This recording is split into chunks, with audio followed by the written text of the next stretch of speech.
took some time off and went to rest at my penthouse in Miami. That's when I found my daughter-in-law with her entire family and her lover. She looked at me with disgust and said, "What is this old pauper doing here? Go get a job." I burst into laughter and put my plan into action. "I'm glad to have you here. Follow my story until the end, and comment the city you're watching from, so I can see how far my story has reached." My name is Opal, and at 65 years old, I thought I had seen everything life could throw at me. I was wrong. After working 18-hour days for 3 straight months closing the biggest deal of my consulting career, I finally decided to take some time for myself. My penthouse in Miami had been calling to me for weeks. That sanctuary I had bought 15 years ago when my business first took off. All I wanted was to sit on my balcony, watch the ocean, and remember what it felt like to breathe without checking my phone every 5 minutes. The flight from Chicago had been delayed twice, and by the time I arrived at my building on Ocean Drive, it was nearly 8 in the evening. The doorman, Roberto, greeted me with his usual warm smile. But there was something different in his eyes. Something that looked almost like pity. "Good evening, Mrs. Patterson. Welcome back," he said. But his voice carried an odd tension. I brushed off the feeling and took the elevator to the 42nd floor. The familiar ding of arrival should have brought me peace. But instead, my heart started racing for reasons I couldn't explain.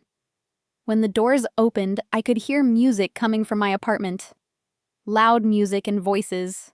Multiple voices. My hands trembled as I inserted the key into the lock. The sounds grew clearer. Laughter, conversation, the clinking of glasses. Someone was throwing a party in my home. I pushed open the door and froze. My beautiful living room with its white leather furniture and floor-to-ceiling windows overlooking Biscayne Bay was filled with strangers. Young people in expensive clothes lounged on my sofas, drank from my crystal glasses, and helped themselves to what looked like a fully catered spread on my dining table. But it wasn't the strangers that made my blood run cold. It was seeing Talia, my daughter-in-law, standing in the center of it all like she owned the place. She was wearing a stunning red dress that probably cost more than most people's monthly rent. Her blonde hair perfectly styled, holding court like some kind of queen. "Oh my God, Thalia, this place is incredible," gushed a brunette woman who couldn't have been older than 30. "I can't believe you own this." "Well," Talia said with a laugh that made my skin crawl, "it's all about making smart investments early in life." That's when she saw me standing in the doorway, my suitcase still in hand, my mouth hanging open in shock. For just a moment, her perfectly composed face showed a flicker of something. Surprise, maybe even fear, but it disappeared so quickly I almost thought I had imagined it. "What is that old pauper doing here?" she said loudly enough for everyone to hear. The music seemed to stop. All conversations died. Every eye in the room turned to me. I felt heat rise to my cheeks, but I forced myself to stay calm. "Thalia, this is my apartment." She laughed.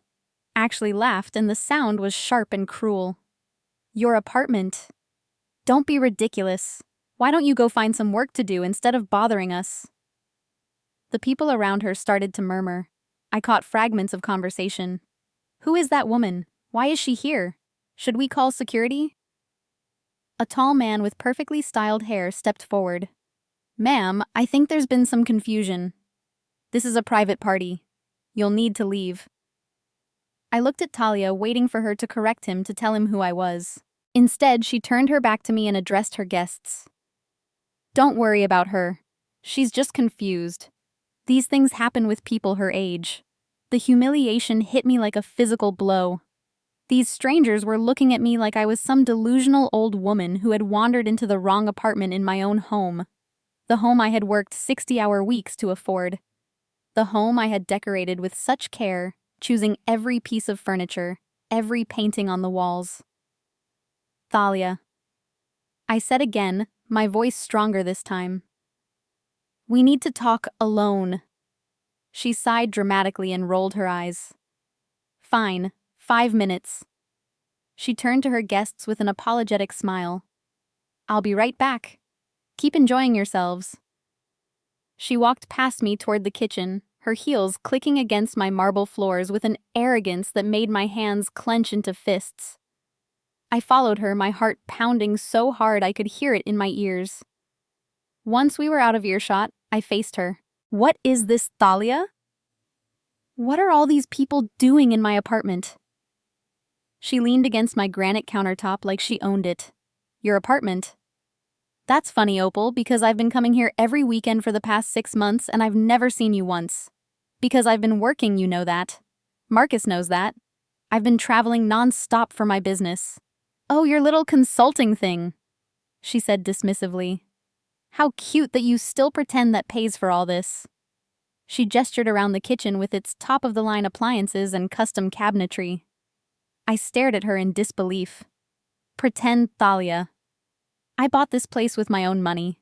I've been building my business for over 20 years. She studied her manicured nails with exaggerated boredom. Look, I don't know what fantasy you're living in, but everyone knows Marcus provides for this family. You're just along for the ride. The words hit me like ice water. Marcus was my son, my only child, and I loved him dearly. But his job as a mid-level marketing manager at a furniture company barely covered his own expenses, let alone luxury real estate in Miami Beach.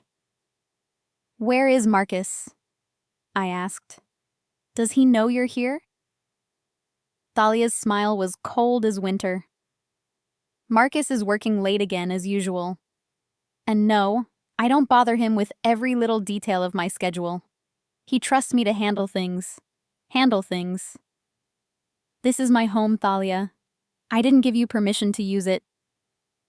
She pushed off from the counter and stepped closer to me. Even in my shock, I noticed she was wearing jewelry I had never seen before. Diamond earrings that caught the light like tiny stars. A necklace that probably cost more than most cars. Permission, she repeated, her voice deadly quiet.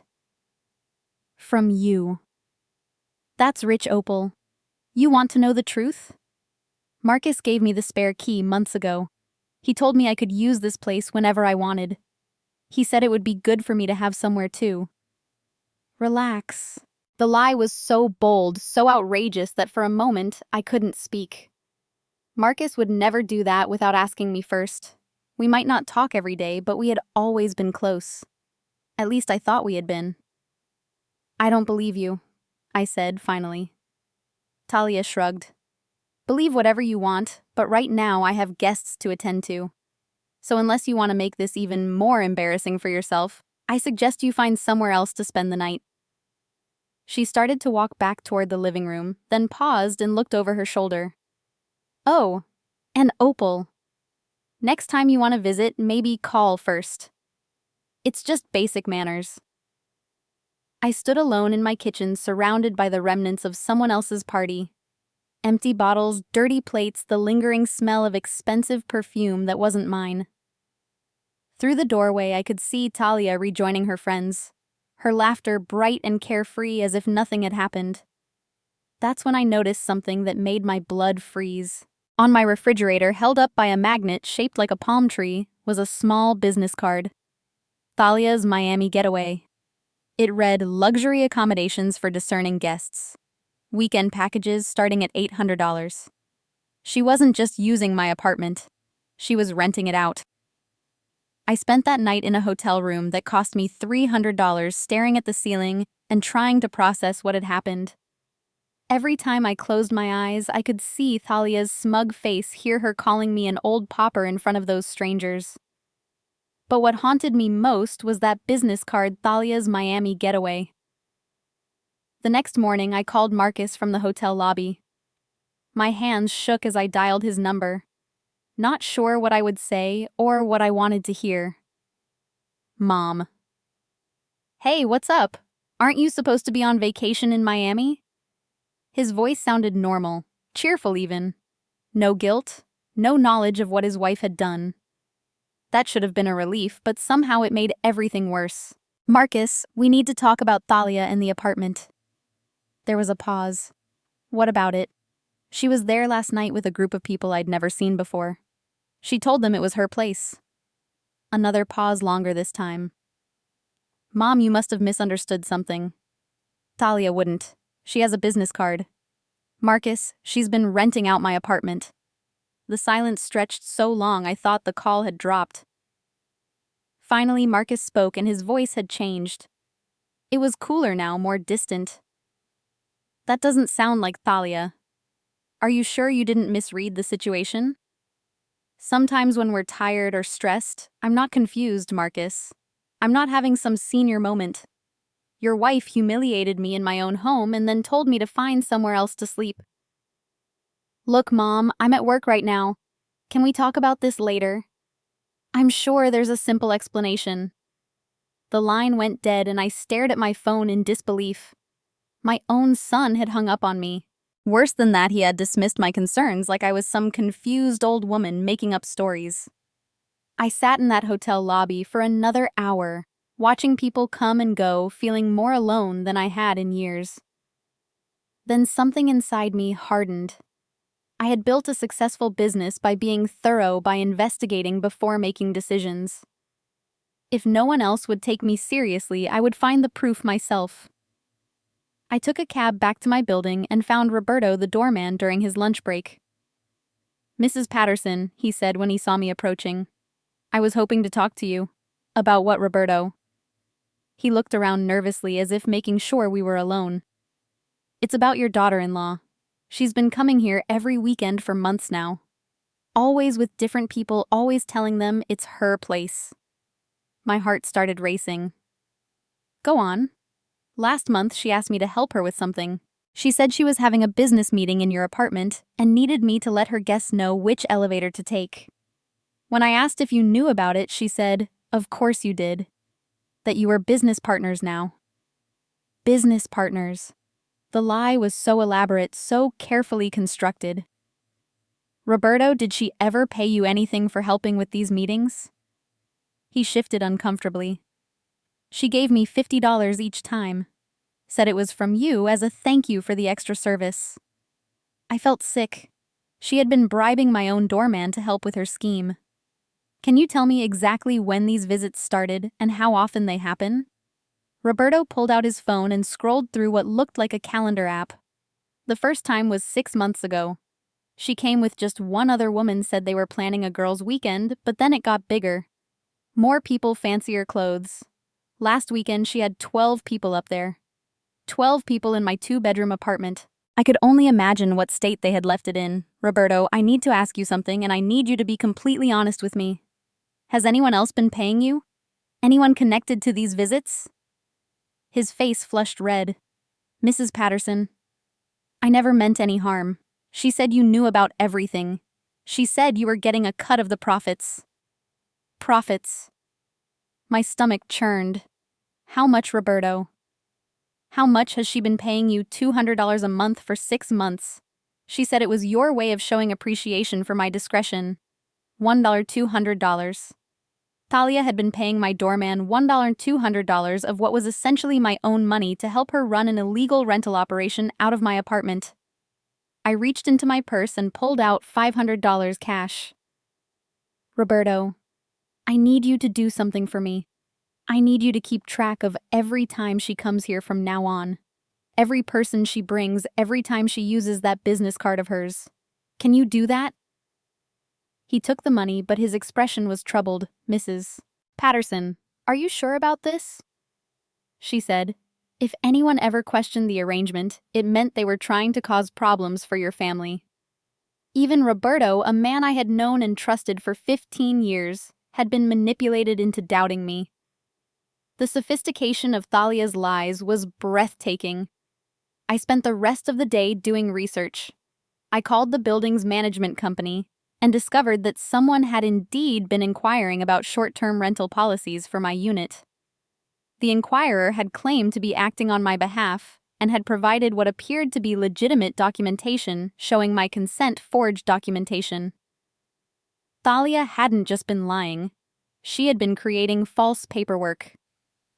That evening, I sat in my hotel room with a legal pad writing down everything I knew. The business card, the payments to Roberto, the forged documents, the lies about me being her business partner.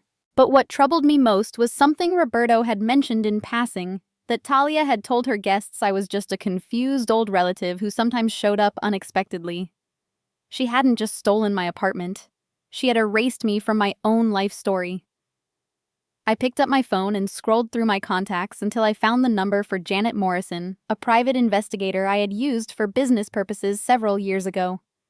If Thalia thought she could outmaneuver a woman who had built a consulting empire from nothing, she was about to learn exactly how wrong she was. Janet, it's Opal Patterson. I need your help with something personal, and I need you to be very, very thorough.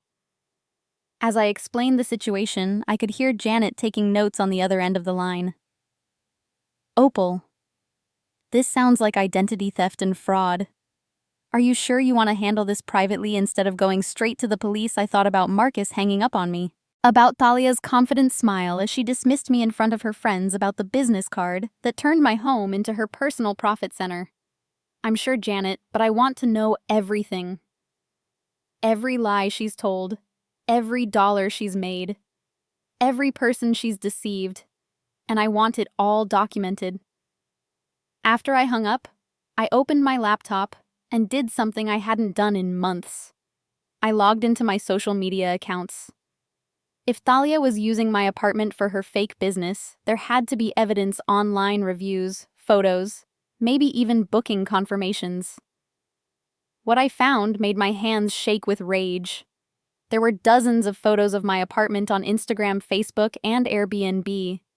Pictures of my living room, my bedroom, my bathroom, all tagged with location markers for Thalia's Miami getaway.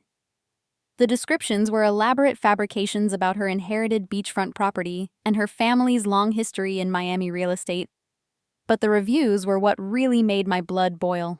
Guest after guest praising Thalia's attention to detail, her impeccable taste in decor, and her family's obvious wealth and sophistication. One review specifically mentioned how gracious Thalia was in dealing with the confused older woman who showed up claiming to own the place. They were all laughing at me. Strangers were reading about my humiliation and finding it entertaining. Janet Morrison called me back within 48 hours, and what she had discovered made my stomach turn. Thalia's operation was far more extensive than I had imagined.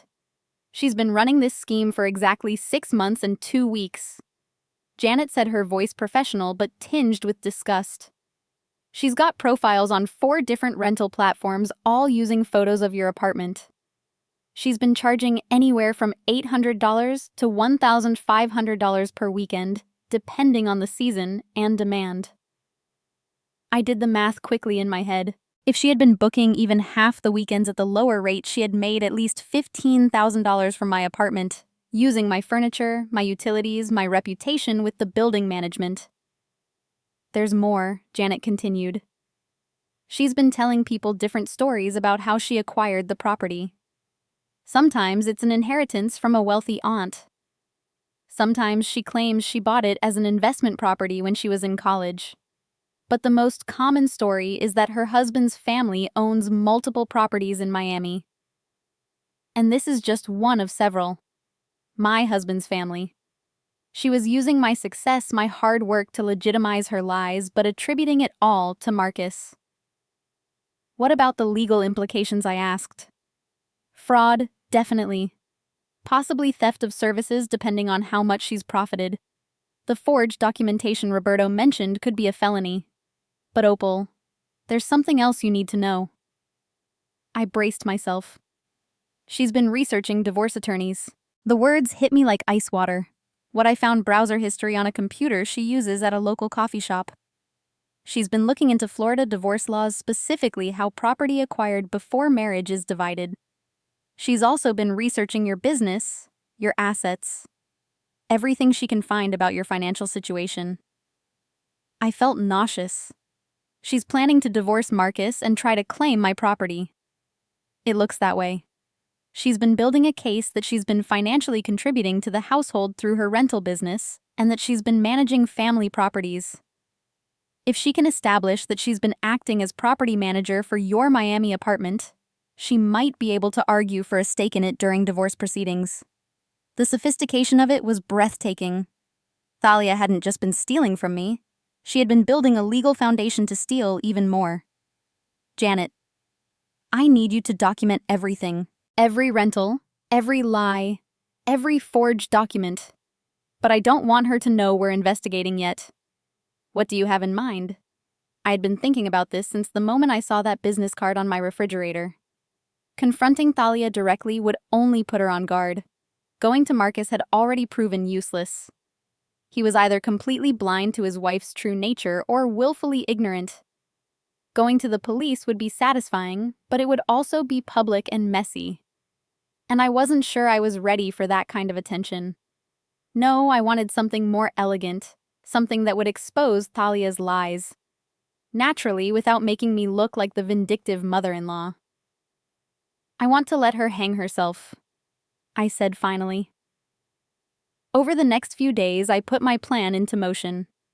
First, I contacted my building's management company and requested detailed records of all service calls, maintenance requests, and utility usage for my apartment over the past 6 months. What I found was exactly what I expected. Massive spikes in water, electricity, and internet usage during weekends when I wasn't there. Then I did something that felt both sneaky and completely justified. I had new smart locks installed on my apartment, along with a comprehensive security system with cameras in every room except the bedrooms and bathrooms. I made sure everything was completely legal, and that the cameras were clearly visible. Anyone entering the apartment would know they were being recorded. But here's the brilliant part. I didn't change the access codes immediately. Instead, I programmed the system to log every entry and exit, and to send me real-time alerts whenever anyone came or went. I wanted to catch Thalia in the act, but more importantly, I wanted her to document her own crimes. I also set up automatic payments for all the building services' internet cable cleaning maintenance, but with a twist. I programmed them to be automatically suspended every Friday evening and restored every Monday morning.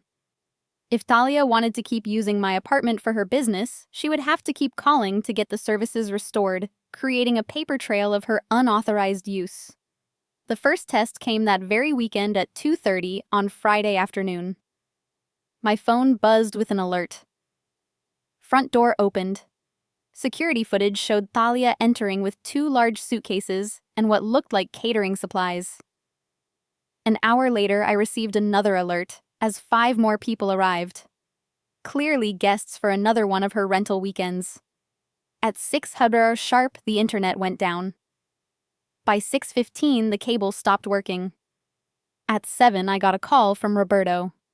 Mrs. Patterson, I'm sorry to bother you, but your daughter-in-law is here, and she's very upset about some technical problems. She asked me to call you about getting them fixed. What kind of technical problems, Roberto? The internet isn't working and the cable is out. She says she has important guests staying this weekend, and they need everything working perfectly. I smiled. I'll look into it first thing Monday morning. These things happen with older buildings sometimes. She asked if there's any way to get emergency service today. She said she'd pay whatever it costs. I'm afraid not. My service contract only covers regular business hours. That weekend, I received 12 more entry alerts as frustrated guests arrived to find an apartment with no internet and no television. The security cameras caught everything. Thalia frantically calling service providers. Her guests looking annoyed and disappointed. Several heated conversations in my living room that I couldn't hear, but could certainly interpret from the body language. By Sunday afternoon, 3 couples had left early, and I could see Thalia on the security footage pacing my living room like a caged animal. But the real genius of my plan revealed itself on Monday morning when the services automatically restored themselves. Thalia called Roberto to thank him for fixing everything so quickly. She also mentioned that she would need to be more careful about checking the building's maintenance schedule in the future. She was creating her own evidence of unauthorized management of my property. Over the next 3 weeks, I repeated this pattern. Every Friday, the services would mysteriously fail. Every Monday, they would mysteriously return. And every week, Thalia would have to make phone calls, send texts, and leave voicemails that documented her efforts to manage technical problems in an apartment she had no legal right to manage. The security footage was even better. I watched her bring different groups of people through my home giving tours, where she pointed out her artwork, her furniture, her carefully chosen decorative touches. I saw her rifling through my personal belongings, showing guests my walk-in closet as if it were her own, even wearing some of my jewelry during her presentations. But the most damning footage came during week 4, when I caught her having a phone conversation with someone. I couldn't hear the words, but the security system had captured her looking directly at a framed photo of Marcus and me from his college graduation while she spoke. She was holding the picture, and her expression was calculating, almost predatory. That's when I realized she had been researching more than just divorce law. She had been studying me, learning about my life, my history with Marcus, looking for weaknesses she could exploit. Janet called me with updates twice a week, and each report revealed new layers of Thalia's deception. She had created fake social media profiles to leave positive reviews for her own rental business. She had been telling her regular guests that I was a senile relative who sometimes showed up unexpectedly, and that they should ignore anything I said because I was confused about the ownership situation. Most disturbing of all, she had been researching my health. Janet found evidence that Thalia had been calling my doctor's office, claiming to be concerned about my memory problems and asking about symptoms of dementia. She was building a case for having me declared incompetent. The final piece of my plan required patience, but it would be worth it. I needed Marcus to see his wife's true nature with his own eyes, not through accusations from his mother or evidence from a private investigator. I needed him to discover the truth organically in a way that would leave no room for doubt or manipulation. So I sent Marcus a text message that was completely honest, if not completely forthcoming. I've been having some problems with the apartment in Miami. Technical issues, mostly. Would you mind checking on things this weekend? I'd feel better knowing everything is working properly. His response came back quickly. Of course, Mom. Talia and I were actually planning to spend the weekend down there anyway. I'll take a look at everything and let you know what I find. Perfect. The security alert came at 11:45 on Friday morning. Front door opened. I was sitting in my Chicago office watching the live feed on my laptop as Talia entered my apartment alone 2 hours earlier than I expected.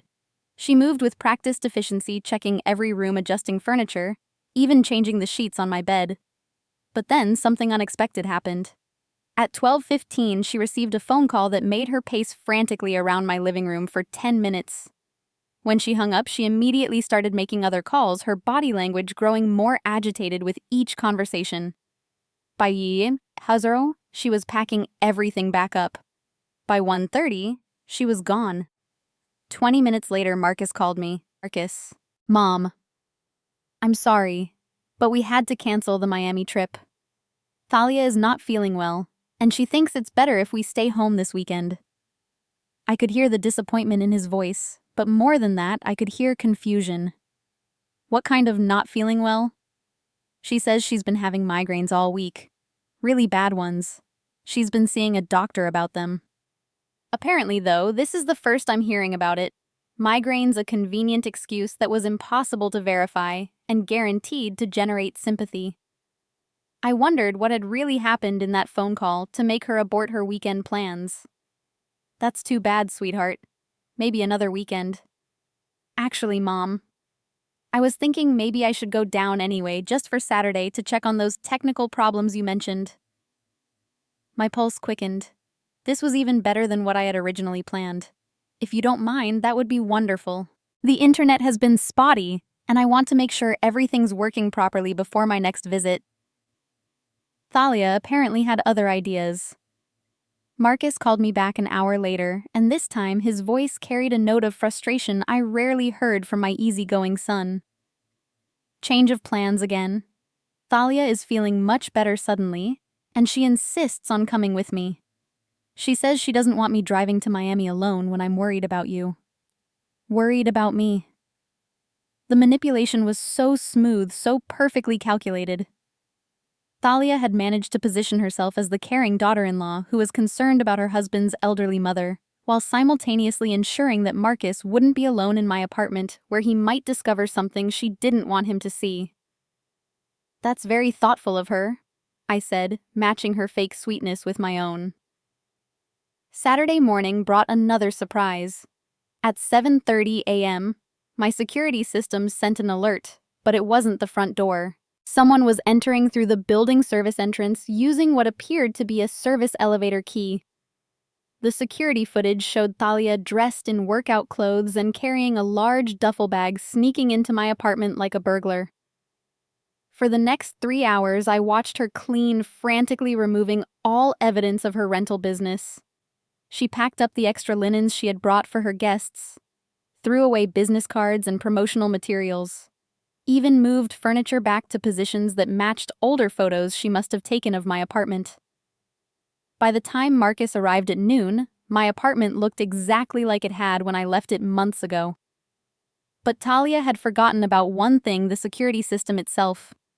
All of her cleaning and organizing had taken place directly in front of cameras that were recording everything. She had documented her own guilt in high definition. Marcus's visit was brief and uneventful, at least from what I could see on the security feed. He checked the internet, tested the cable, even looked at the air conditioning and plumbing. Everything was working perfectly, just as I knew it would be. He sent me a text. "Everything looks great, Mom. No technical problems at all." But something was bothering him. I could see it in his body language as he walked through the apartment. The way he paused in certain spots, the way he kept looking at Thalia with questions in his eyes. Finally, he asked her something that made her stiffen visibly. I couldn't hear the conversation, but I could see her response: animated, defensive, pointing around the apartment, as if she was explaining something. Marcus nodded, but his expression remained troubled. They left Sunday evening, but not before I caught one more crucial piece of footage. While Marcus was loading their car, Thalia made one final sweep of the apartment, checking every corner, every surface. That's when she noticed the security cameras. I watched her face change as she realized what they meant. The color drained from her cheeks. Her mouth opened in shock, and she looked directly into one of the cameras with an expression of pure panic. She knew she had been caught. Monday morning, I received a call that confirmed my suspicions about why Thalia had canceled her original weekend plans. "Mrs. Patterson, this is Amanda from Elite Catering Services. I'm calling about the cancellation fee for Saturday's event. Mrs. Thalia Patterson said you would handle the payment." "What event?" "The cocktail party for 12 guests at your Ocean Drive property. Mrs. Patterson canceled Friday afternoon less than 24 hours before the scheduled service time. According to our contract, that incurs a 50% cancellation fee of $450. $450 for catering she had ordered for an event at my apartment without my knowledge, using my name for the contract. I'll need to review the contract before authorizing any payment. Can you email me a copy?"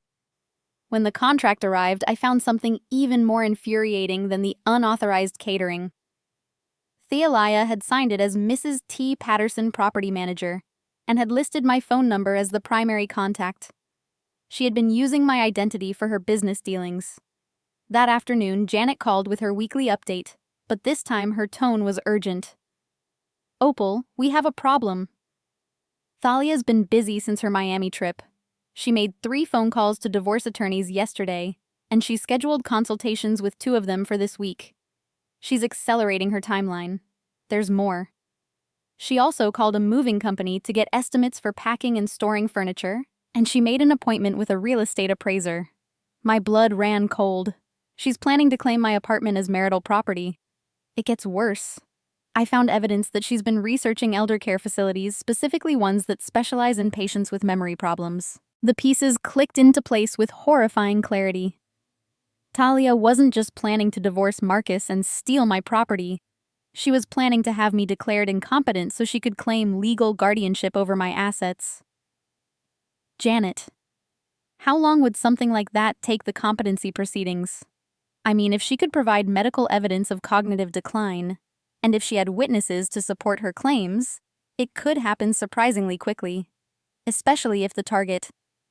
Sorry, if you didn't have legal representation or family support. Family support.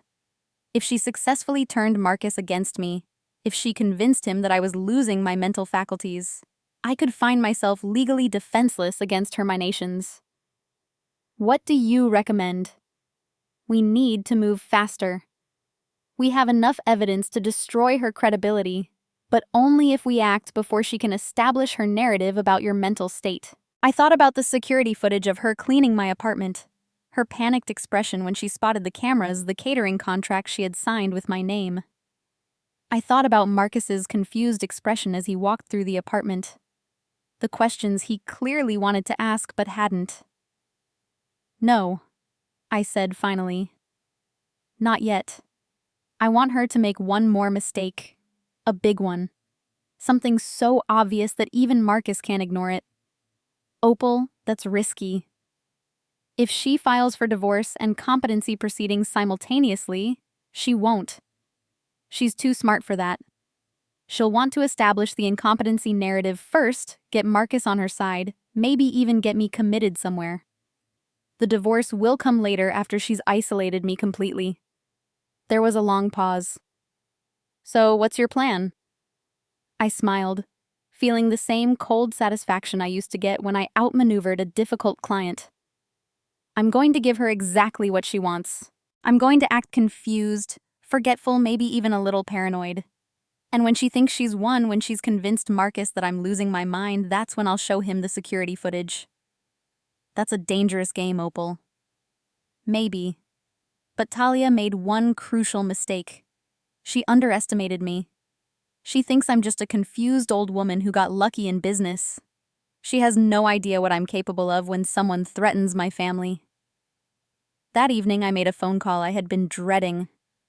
Marcus, it's Mom.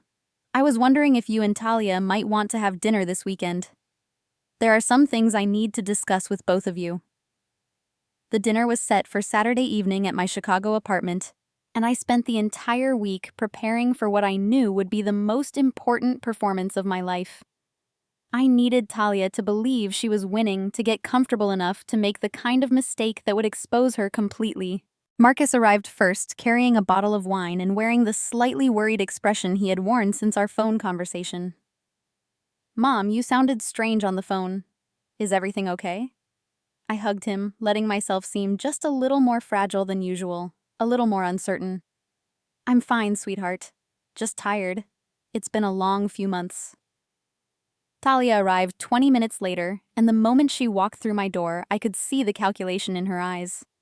She was studying me, looking for signs of the confusion and mental decline she had been researching.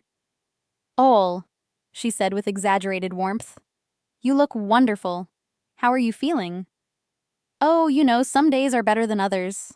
I've been having trouble sleeping lately, and sometimes I forget things. Little things, mostly." I watched her eyes light up with interest. What kind of things where I put my keys, whether I locked the door? Yesterday, I couldn't remember if I had paid the electric bill. All lies, of course, but delivered with just the right touch of embarrassed vulnerability. Marcus frowned. "Mom, you've never been forgetful. Are you sure you're okay?" "I'm 65. Marcus, these things happen. Thalia, would you mind helping me in the kitchen? I want to make sure I haven't forgotten anything for dinner." As we walked toward the kitchen, I could practically feel Thalia's excitement. This was exactly what she had been hoping for. Evidence of cognitive decline that she could use to support her plans. "Opal, have you seen a doctor about the memory issues?" she asked with fake concern. "I don't think it's serious enough for that. Besides, doctors are so expensive these days, but your health insurance should cover it through your business, right?" I paused, pretending to look confused. "My business? Oh yes. Sometimes I forget that I still have that. It's been so quiet lately. This was the bait I had been leading up to all week. If Thalia thought my business was failing, if she believed I was becoming financially vulnerable, she would accelerate her timeline. And desperate people make mistakes." "What do you mean, quiet?" she pressed. "No new clients for months. I think people prefer working with younger consultants these days. More energy, more current ideas. Marcus looked genuinely concerned now. Mom, that doesn't sound like you. Your business has always been successful. Things change, sweetheart. Maybe it's time I started thinking about retirement. I turned to Talia with a smile that I hoped looked helpless. I don't suppose you know anything about managing properties. I've been thinking about selling the Miami apartment, but I have no idea how to go about it. The hook was set. I could see Thalia's mind racing, calculating how quickly she could insert herself into the process, how she could position herself as my helpful caretaker, while maneuvering to control my assets. Oh, Opal, you shouldn't make big decisions like that when you're feeling overwhelmed. Why don't you let me help? I've been learning about real estate investments lately. Have you? That's wonderful. Maybe you could come with me next time I visit Miami. Help me decide what needs to be done. Actually, Thalia said, exchanging a quick glance with Marcus. We were just talking about planning another trip down there.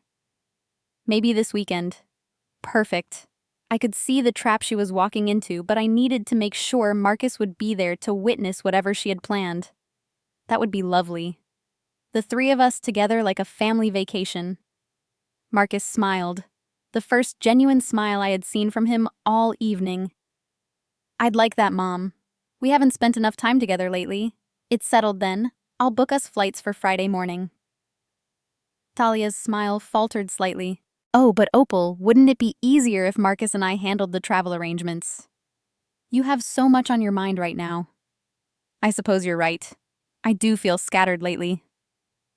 As the evening progressed, I continued my performance, dropping hints about confusion and forgetfulness while watching Thalia's confidence grow. She was so focused on cataloging my apparent mental decline that she started making her own mistakes. During dessert, she mentioned a wonderful restaurant in South Beach that she had visited recently, then quickly caught herself and claimed she had only heard about it from friends. When Marcus asked which friends, she couldn't provide names. Later, while discussing Miami real estate prices, she demonstrated a suspiciously detailed knowledge of the rental market in my building's area. When I asked how she knew so much about it, she claimed she had been doing research to help me make informed decisions about selling. But the most damaging slip came as they were getting ready to leave. Thalia was in the bathroom and Marcus was helping me clear the dinner dishes when he paused and looked at me with concern. Mom, I need to ask you something.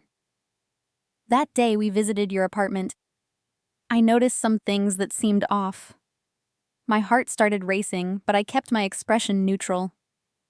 What kind of things? The furniture was arranged differently than I remembered, and there were indentations in the carpet like heavy furniture had been moved around recently. Also, the refrigerator was completely empty, but there were water stains inside like someone had been using it. I let my face show confusion. I don't understand. Are you saying someone has been in my apartment? I don't know what I'm saying. That's why I'm asking you. This was the moment I had been waiting for. Marcus. I've been having the strangest feeling that someone has been using my apartment when I'm not there.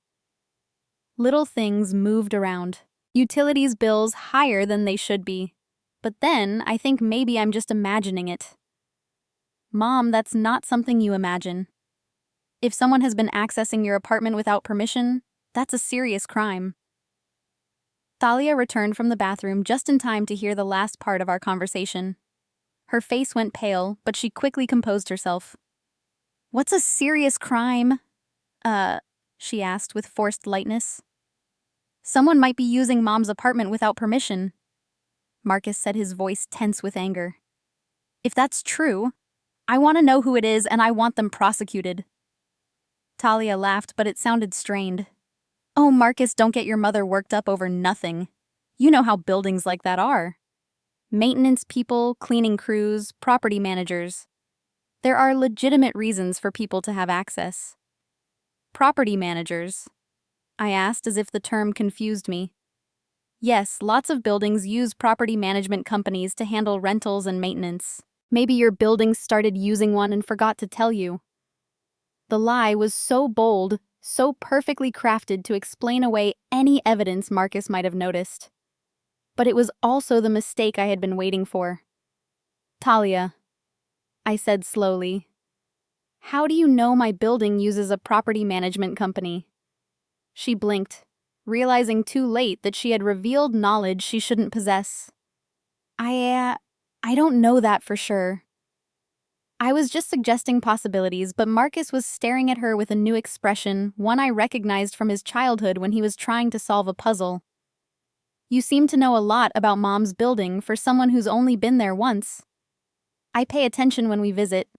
I notice things. The tension in the room was thick enough to cut. Marcus looked back and forth between his wife and his mother, clearly sensing that something was wrong, but not sure what.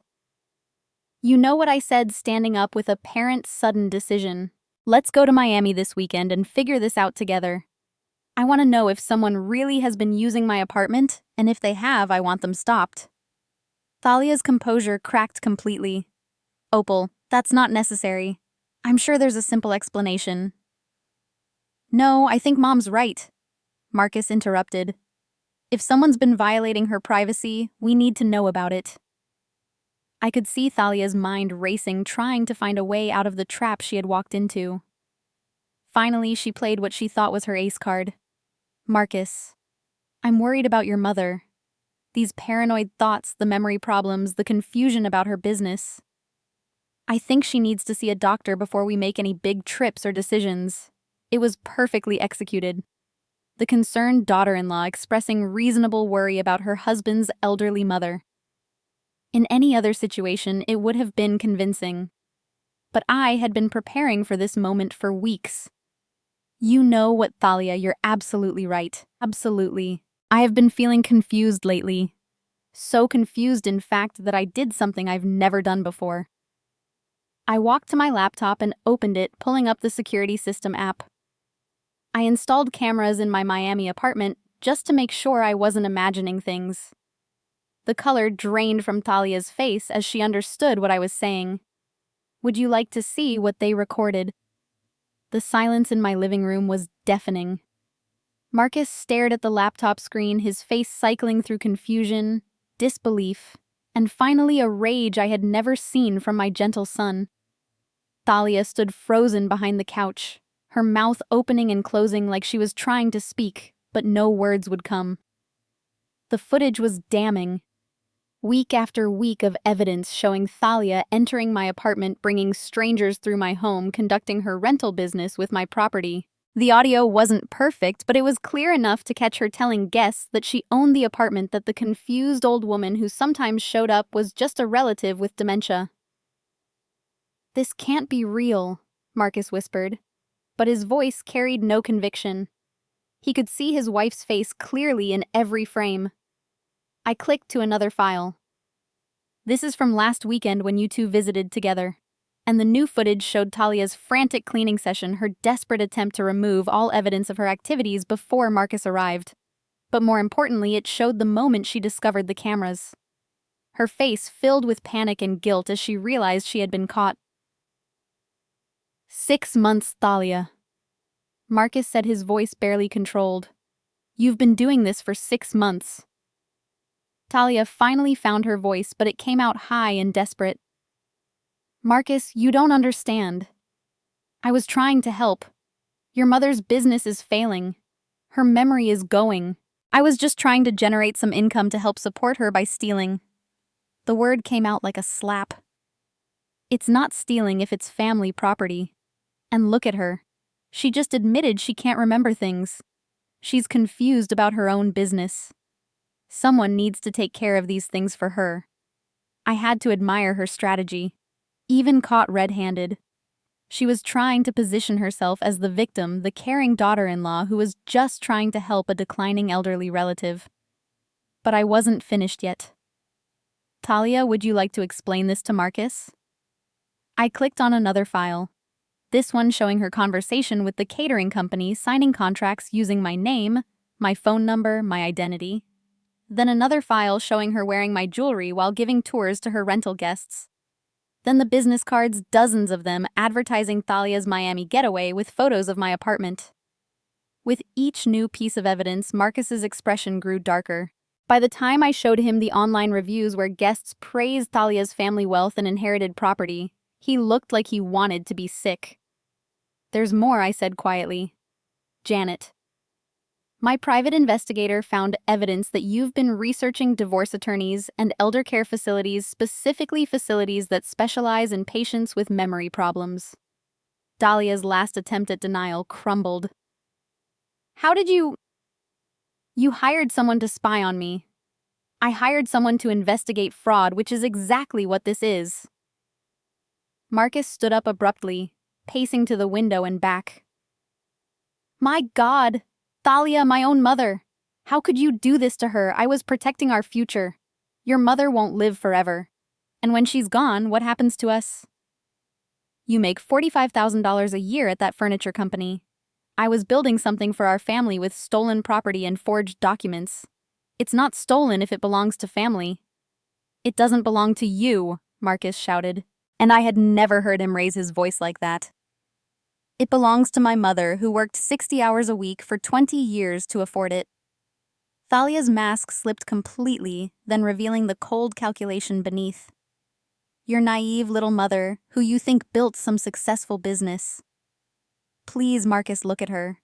She can barely remember to pay her bills. Whatever success she had was luck, and that luck is running out.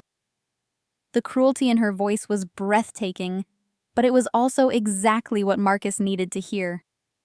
Any lingering doubt about his wife's character evaporated as he heard her dismiss and demean his mother with such casual contempt. "Get out," he said quietly. "Marcus, you're overreacting. We can work this out. Get out." The force of his voice made both Talia and me jump. "Pack your things and get out of my sight. I don't want to see you again tonight." Talia looked back and forth between us, finally understanding that she had lost everything. "If I leave, I'm not coming back." Good. After she stormed out, slamming the door hard enough to rattle the windows, Marcus collapsed onto my couch with his head in his hands. "I'm sorry, Mom. I'm so sorry." I sat beside him and rubbed his back the way I had when he was small and upset about something at school. "You couldn't have known. I should have known. When you tried to tell me what happened at the apartment that night, I dismissed you. I hung up on you." What kind of son does that? The kind whose wife is very good at manipulation. Thalia is intelligent, Marcus. She's been planning this for a long time. He looked up at me with red-rimmed eyes. "How long have you known?" I told him everything. The investigation, the security cameras, the evidence of her plans to have me declared incompetent. His face grew paler with each revelation. "She was going to have you committed if necessary. She had researched the whole process. Get you convinced that I was losing my mind. Establish herself as my caretaker. Then move for legal guardianship over my assets." Marcus was quiet for a long time, processing the magnitude of his wife's betrayal. Finally, he asked, "What happens now? Now you decide what you want to do about your marriage, about pressing charges about everything. I want her prosecuted for the fraud, the identity theft, all of it." I nodded. "Janet has everything documented. It should be straightforward. And I want a divorce, obviously. Are you sure this is a big decision to make when you're angry?" He looked at me with surprise. "Mom, she tried to steal your apartment and have you committed to a mental facility. How is that not grounds for divorce?" I smiled sadly. "I just want to make sure you're thinking clearly." "I am. For the first time in months, I'm thinking clearly." He paused, then asked, "How did you stay so calm through all this?" If someone had done this to me, I would have confronted them immediately. Because confronting her wouldn't have worked. She would have found a way to turn it around, make me look like the crazy mother-in-law causing problems.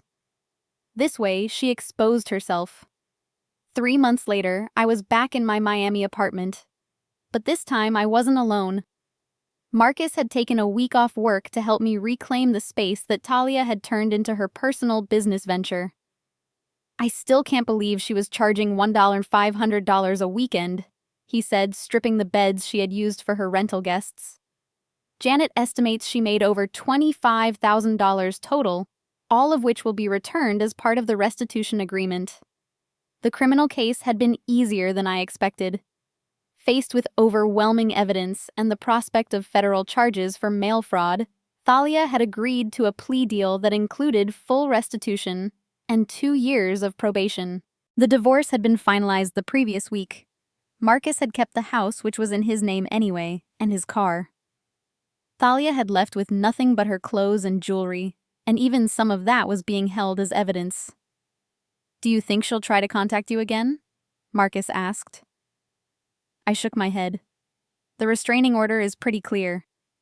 Besides, what would be the point? She's lost everything she was trying to steal. That evening, we sat on my balcony watching the sunset over Biscayne Bay. Marcus had been quiet all day, and I could tell something was bothering him. "What is it, sweetheart? I keep thinking about all the signs I missed. The way she always volunteered to handle bills and paperwork. How she discouraged me from visiting you too often because you were so busy with work. The way she always had expensive things but claimed they were gifts from friends or sales finds. You trusted your wife. That's not a character flaw, but I should have trusted you more. When you told me what happened that night, I should have believed you immediately." I reached over and took his hand. "You believe me now. That's what matters." As the sun disappeared below the horizon, painting the sky in shades of orange and pink, Marcus squeezed my hand. "I have a confession to make," he said. "Oh, I never really liked this apartment before. It seemed too fancy, too much for one person. But sitting here now, seeing how peaceful you are, I get it. You earned this. You deserve to enjoy it without someone else trying to take it away from you." I felt tears prick my eyes, but they were good tears this time. "Thank you for saying that. I mean it, Mom. I'm proud of what you built, and I'm sorry it took almost losing it for me to see how amazing you really are." Later that night, alone in my reclaimed bedroom, I called Janet to thank her again for all her work. "How are you doing, Opal?" "Really?" I thought about the questions seriously. "I'm good, Janet. Better than good, actually. I feel free. Free. For months I was carrying around all this anger and hurt. Not just about what Talia did, but about Marcus not believing me. About feeling like I was losing my son to someone who didn't deserve him. But it's gone now. All of it. That's the best kind of victory, when you win without becoming bitter." After I hung up, I walked out to my balcony one more time. The building was quiet. The ocean breeze was warm, and for the first time in months, I felt completely at peace. Thalia had tried to steal my apartment, my identity, my relationship with my son, and ultimately my independence. But in the end, she had given me something unexpected. She had shown Marcus who I really was. Not the confused, declining old woman she had tried to paint me as, but a strong, capable woman who could take care of herself and protect what mattered to her. I raised my glass of wine to the Miami skyline and smiled. Sometimes the best revenge isn't revenge at all. Sometimes it's just reclaiming your life and being happy in spite of those who tried to destroy it. Tomorrow, Marcus and I were going shopping for new furniture to replace everything that had been contaminated by Thalia's presence. We were going to make this apartment truly mine again, filled with memories of family who actually loved and respected me. The old pauper, as Thalia had called me, was doing just fine. Now I'm curious about you who listened to my story. What would you do if you were in my place? Have you ever been through something similar? Comment below. And meanwhile, I'm leaving on the final screen 2 other stories that are channel favorites, and they will definitely surprise you. Thank you for watching until here.